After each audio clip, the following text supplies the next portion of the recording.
qu'est-ce qui te fera arrêter?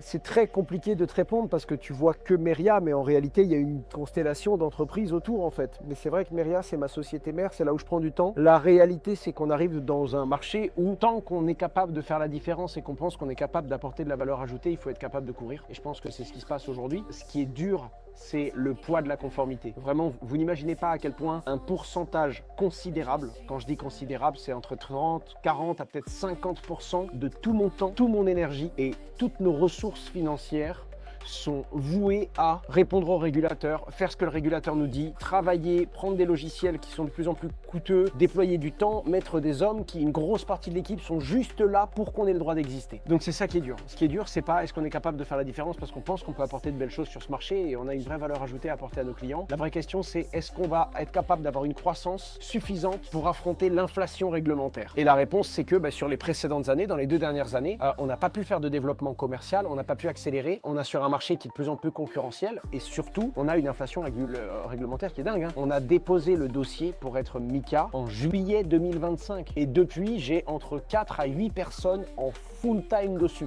par moment. En ce moment, c'est vraiment 8 personnes qui font que ça. Donc c'est vraiment très très dur parce que on voit les autres qui accélèrent commercialement, on voit des pays du monde entier qui viennent taper le marché français parce qu'ils sont régulés ailleurs en Europe.